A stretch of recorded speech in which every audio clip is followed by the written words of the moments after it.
Welcome back, Canaries.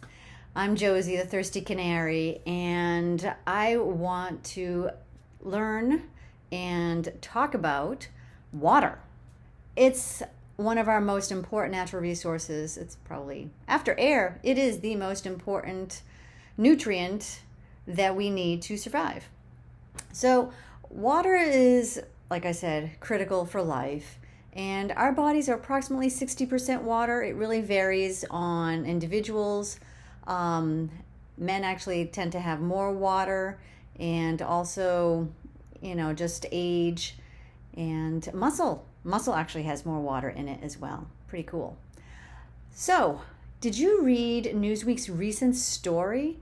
It was saying that 70% of U.S. water systems inspected do not fully comply with requirements in the Safe Drinking Water Act. The agency added that some systems have critical cybersecurity vulnerabilities. So, like I just said, water is a critical nutrient, and it doesn't seem like they're monitoring it very well and keeping it safe.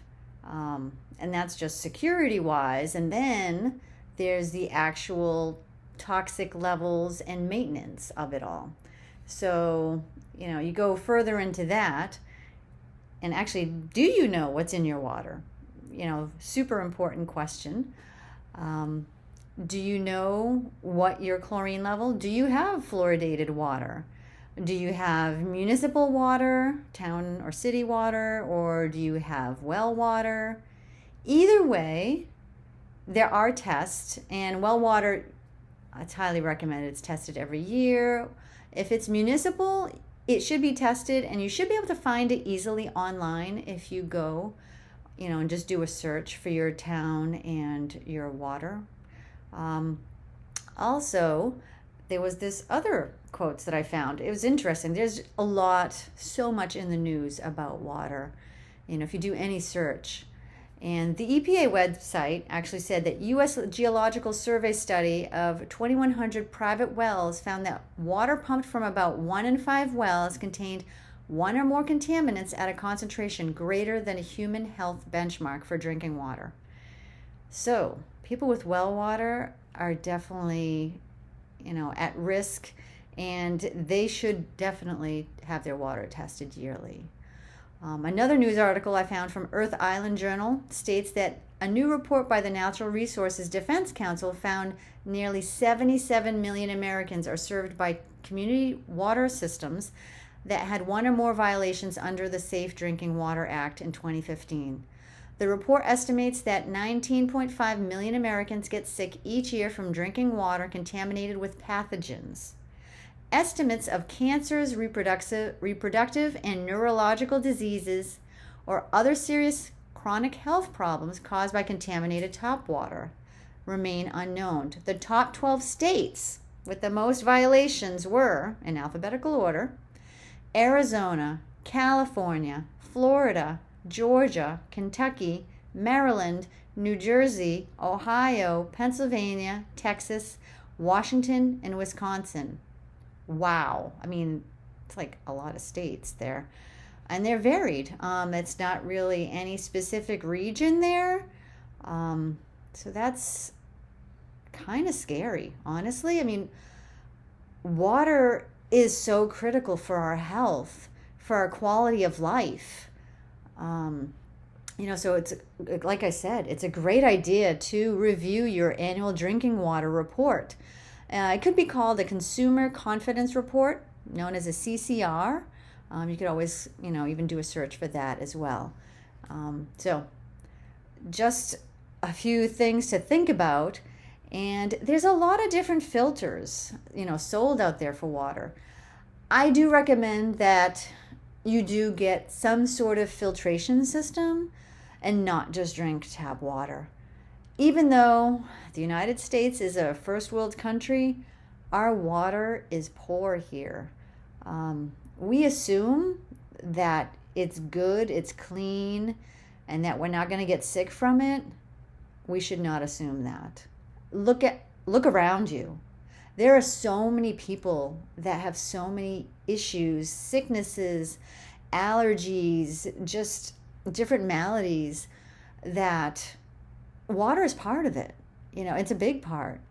Just getting a water filter on your sink, or if you can do your whole house, I would do as much as you can. I mean, this greatly affects your health. In my case, we recently moved in a house into a different county, and it is fluoridated water. We knew we wanted to get a water system, but it just didn't happen right away as we had planned. So we did notice that our skin was getting very itchy and dry. We did then get a whole house water filter, and it's amazing. What a difference. The dry, itchy skin went away. We do have an additional water filter on our drinking water, just because it didn't remove everything. Specifically, it didn't remove the fluoride.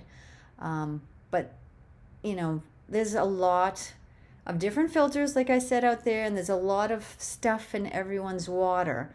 Depending on where it's coming from and how it's treated, you could have anything from pharmaceuticals, heavy metals. Actually, I searched in my parents, their water was high in arsenic. Fluoride, as I had mentioned. There's the disinfectant byproducts that are in there. And I have a feeling that was maybe what was making us so itchy. And then there's also PFAS, known as forever chemicals, that are from Teflon. And the list goes on and on. I mean, the list would probably be hundreds of pages, honestly, if you listed everything that you could possibly have in your drinking water. And then there's the parasites. Scary, but yeah, there can be parasites in our tap water.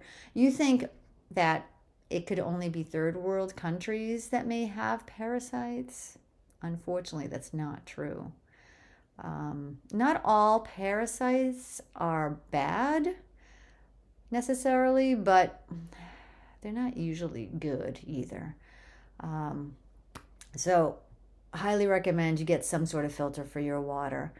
And did you know, this is another interesting quote that I found out, the Environmental Working Group, which is a great organization, if you look them up online, ewg.org, they state that fluoride levels in water should not exceed 0.7 parts per million, and that babies and children under 2 years of age should not drink fluoridated or use fluoridated toothpaste. Isn't that interesting? But they're selling it for everyone, for adults, and it's in our water. I mean, if you look at other countries, they have much lower levels. And there was a Mexican study that I read that they found that women that drank fluoridated water tended to have children with more intellectual issues. It's really detrimental. A lot of dentists may try to push you or ask you, to have a fluoride rinse. And it amazes me that they're still doing this, because fluoride has been known not to help with tooth decay at very, very low levels. But what they're giving us is overdose. And like I said, it's usually already in our toothpaste, unless you buy specific toothpaste that does not have fluoride. And it's mostly in our water. If you have city water, it's probably in there. So just a few things to think about. I mean, Canaries, this is what I want to do. I want us to really think about all these different toxins in our environment, in our life, and how it affects us, and what can we do to mitigate these adverse effects, and to help our quality of life and our health. So let me know what you think. Send me some comments. What have you noticed? What type of filters do you use? What have you seen in your water?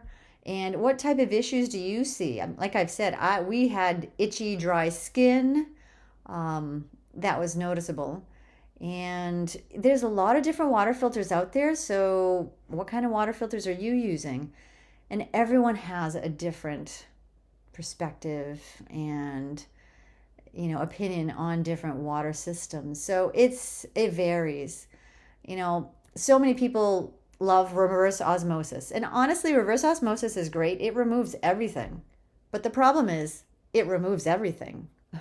We do need minerals, and that's the problem. It removes everything. So you would actually have to add some minerals back in. I guess you could do that with some Himalayan or Celtic sea salt, or something where you can get your minerals back. But it's tough out there, Canaries. So let's keep thinking and driving for a healthier life. See you next time.